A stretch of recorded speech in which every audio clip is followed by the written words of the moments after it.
माज़अल्लाह रोजाना फितने उठ रहे हैं, धुआं निकल रहा, बर्बाद गुलिस्तां करने को बस एक ही उल्लू काफी है। हर शाख पे उल्लू बैठा हो, इंजाम गुलिस्तां क्या हो। वो खाकों वाली तौहीन तो अपनी जगह रह गई। हमारे पास लोग रोजाना हर जगह से राब्ता करते हैं, इतने फितने रोजाना। लाहौर का एक स्कूल है, उसमें कुर्बान आगही के नाम से एक किताब, उसके अंदर गुस्ताखियां।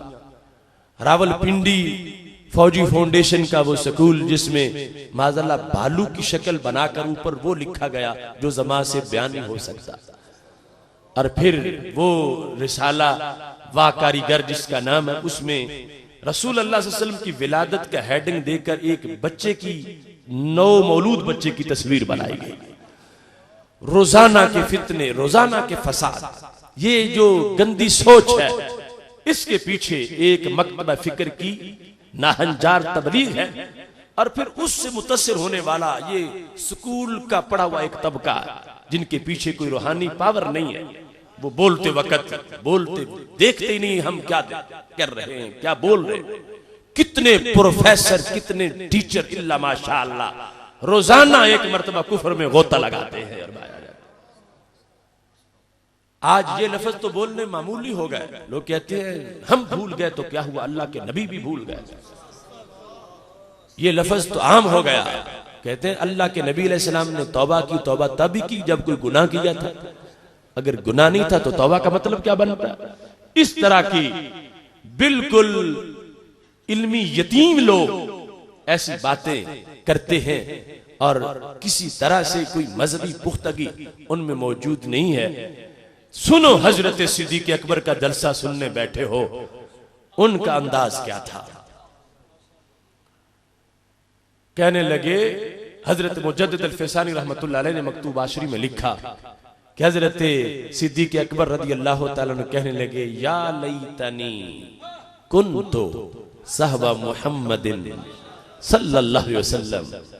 फरमाया, ऐ काश मेरा रब मुझसे सही पढ़ी हुई नमाजें ले ले, मुझे सरकार की एक भूली हुई नमाज का सवाब अता फरमा दे। अब जो सारी जिंदगी साथ रहे उन्हें पता है कि सरकार की भूल में कितनी अजमत है। आज का बेलगाम इंसान तो कह देगा कि मैं भूल गया तो क्या हुआ, नबी भी भूल गए थे, पांचवी रकत में उठ के खड़े हो गए थे, यूं हो गया था, ये हो गया था, वो हो गया था। लेकिन हजरत सिद्दीक़ अकबर रज़ियल्लाहु ताला अन्हु कहते हैं, लोगों उनकी भूल में जो अजमत है तुम 1000 साल बंदगी करके भी नहीं पा सकते। हजरत मुजद्दिद अल-फ़िसानी ने लिखा, क्यों? पर सोचना यह है कि भूल का बायस क्या है।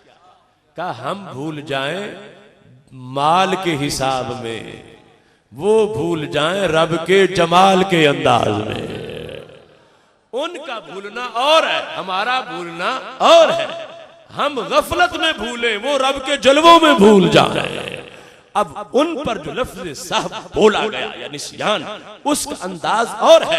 हजरत सिद्दीक़ अकबर रज़ियल्लाहु ताला अन्हु कहते हैं, या लैतनी कुन्तु सहबा मुहम्मदिन सल्लल्लाहु अलैहि वसल्लम, काश के मैं सरकार की साहब वाली फजीलत हासिल कर लूं। तो आपने उम्मत को बताया कि तुम बाद में आने वालों सोच के बोलना, जिन्होंने टाइम पहले दिन से साथ गुजारा है उन्हें पता है वो भूल के भी कितनी अजमत के मकाम पे पहुंचे थे होते हैं।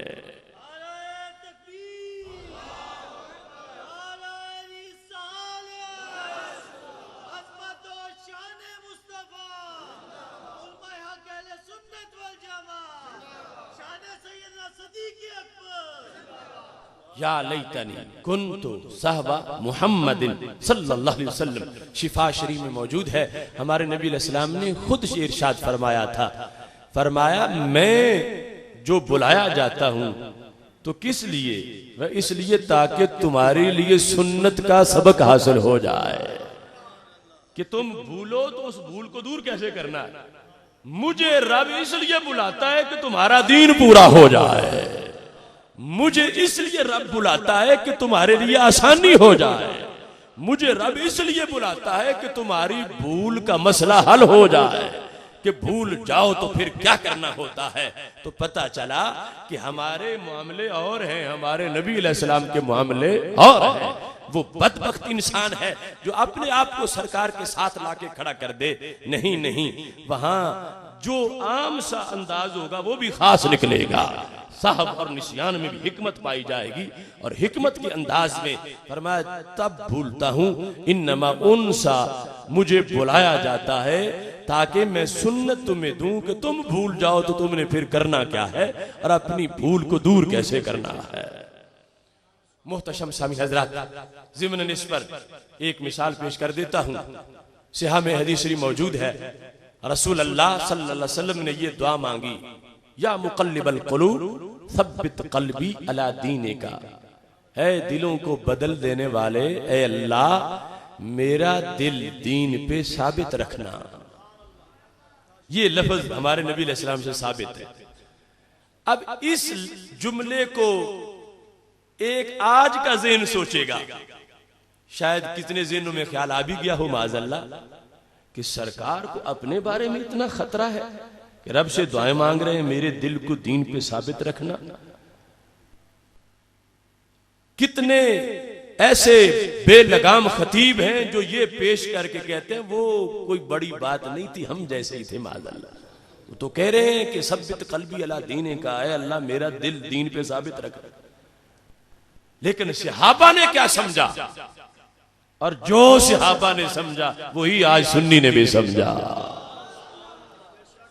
सरकार ने ये नहीं कहा कि सहाबा मुझे खतरा है तुम्हारे दिलों के बारे में जो मेरे से पढ़ रहे हो कहीं फिसल ना जाए। लफ्ज क्या बोले, सब्बित क़ल्बी अला दीने, मेरा दिल दीन पे साबित रख। अब सहाबा ने सुन के ये नहीं कहा कि वो हमारे तो नबी अलैहिस्सलाम पर भी इतने खतरात हैं, हम कैसे बचेंगे। आगे उनसे तबसरा उनका क्या था, कुर्बान जाए, कहने लगे अतखाफु अलैना वक़द आमन्ना, महबूब हमारे बारे में आपको खतरा है हालांकि हम तो ईमान लाए हुए हैं। लफ्ज क्या था, मुतकल्लिम का सीगा था। सरकार ने बात अपनी की, सहाबा ने सरकार की नहीं समझी, सहाबा ने अपनी समझी है। सरकार ने सब्बित क़ल्बी अला दीनिक, है अल्लाह मेरा दिल दीन पे साबित रख। सहाबा की सोच पहुंच गई कि सरकार ने ये लफ्ज बोल के सिखाया हमें है, ये दुआ सरकार मांगेगे तो हम याद फिर करेंगे, अगर सरकार कल्बी ना कहे तो उम्मती कल्बी कैसे कहे।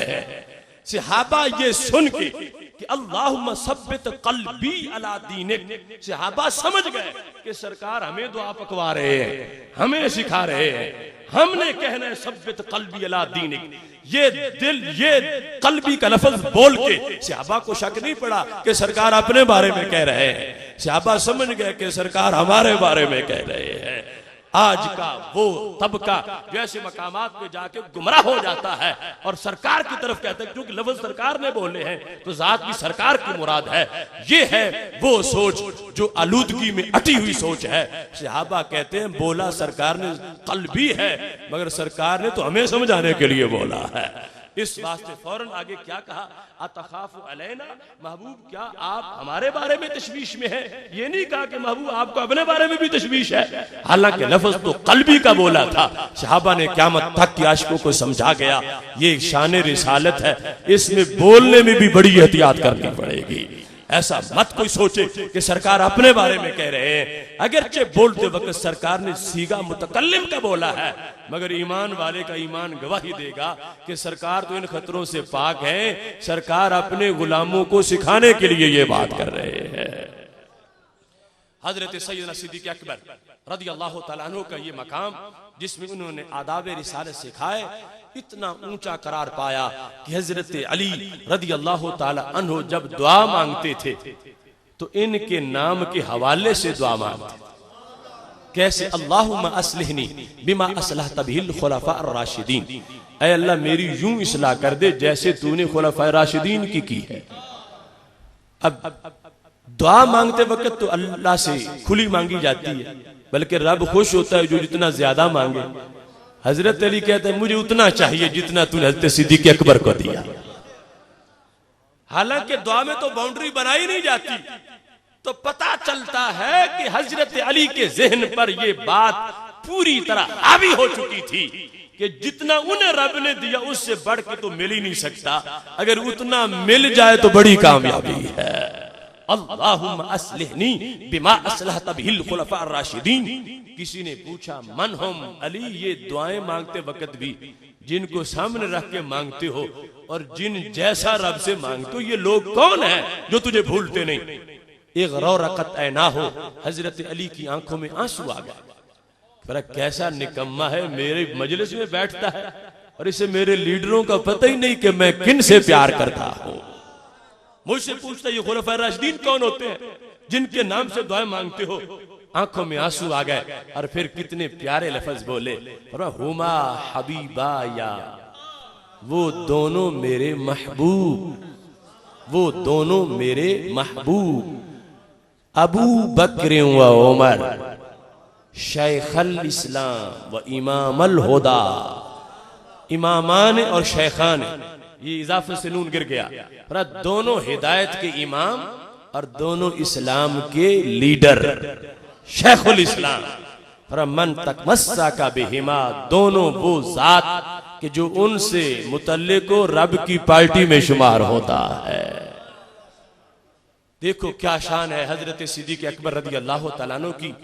एक वो जात कि जिनको आला हजरत शेखुल इस्लाम कहें, दूसरी वो जात जिनको दाता साहब शेखुल इस्लाम कहें। क्या मकाम है पीरों के पीर सिद्दीक़ अकबर का कि जिनको हजरत अली शेखुल इस्लाम कहे। शेखुल इस्लाम सिद्दीक़ अकबर रज़ियल्लाहु ताला अन्हु, हजरत अली के शेखुल इस्लाम हजरत सिद्दीक़ अकबर रज़ियल्लाहु ताला अन्हु कहते हैं इतनी ऊंची शान है, मैं रब से मांगते वक्त इनका नाम लेके मांगता हूं कि अल्लाह जैसे तूने इनकी इस्लाह की ऐसे मेरी भी इस्लाह फरमा दे। बात को खत्म करता हूं।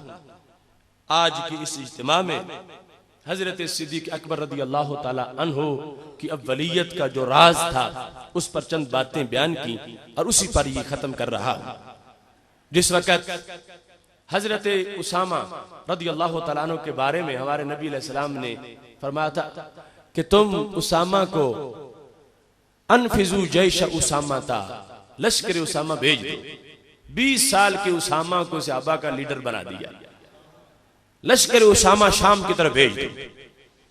लश्कर उसामा उस वक्त भेजा जब नबी अलैहिस्सलाम ज़ाहिरी हयात के आखिरी लम्हात में थे। भेजने का मतलब क्या था कि जाते वक्त भी ये पैगाम दे के जाऊं, मेरे बाद भी कारवान चलता रहेगा, चुप करके घर नहीं बैठोगे। मकाम जुर्फ जो मदीना शरीफ से चंद मील का मकाम है शाम के रास्ते पे, वहां काफिला पहुंचा था लश्कर इस्लाम। तो हजरत उसामा की अहलिया की तरफ से ये सवाल ये पहुंच गया हजरत उसामा की तरफ के महबूब अलैहिस्सलातु वस्सलाम की तबीयत मुबारक मजीद अलील हो गई है, तुम यहीं ठहरो। और उसके बाद विसाले नबवी साहिब अलैहिस्सलातु वस्सलाम का पैगाम पहुंच गया। लश्कर उसामा वापस आ गया। जिस वक्त रसूल अल्लाह सल्लल्लाहु अलैहि वसल्लम रोजा पाक में तशरीफ ले गए, यानी आप अपनी आरामगाह में जलवागर हो गए, तो 2 तरह के पैगामात हजरत सिद्दीक़ अकबर रज़ी अल्लाह ताला अन्हु को मौसूल हुए। एक तो ये था कि उसामा उम्र में छोटे हैं, आप इनकी जगह किसी और को यहां पर लश्कर का सरबराह बना दें। तो हजरत सिद्दीक़ अकबर ने कहा, अबू बकर कौन होता है जो अपने महबूब के फैसले को तब्दील करे? मेरा इश्क इस बात की इजाजत नहीं देता कि मैं उसामा की जगह किसी और को भेजूं। दूसरा मामला खुद हजरत उसामा का था। हजरत उसामा रज़ी अल्लाह ताला अन्हु कहने लगे, अबू बकर आप अमीरुल मोमिनीन हैं और आपका हुक्म भी यूं ही मानेंगे जैसे हम नबी अलैहि सलाम का हुक्म मानते थे, लेकिन एक मेरी तजवीज है, अगर तुम गौर करो, इस वक्त शाम में जाना मुनासिब नहीं, क्योंकि नबी अलैहिस्सलाम के विसाल के बाद हालात के खराब हो जाने का खतरा हो सकता है। कुछ कबीले मुर्तद हो जाए, अगर मुर्तद हो गए तो वो फौरन मदीना शरीफ पे हमला करेंगे, और अगर मदीना शरीफ पे वो हमला करें और हम सारे शाम में हो तो मदीना शरीफ पे बागियों का कब्जा हो जाएगा। और मदीना शरीफ पे कब्जा हो जाए, शाम फतह हो जाए तो फायदा क्या। ये हजरत उसामा की बात बज़ाहिर बिल्कुल मंतिक और लॉजिक के मुताबिक थी।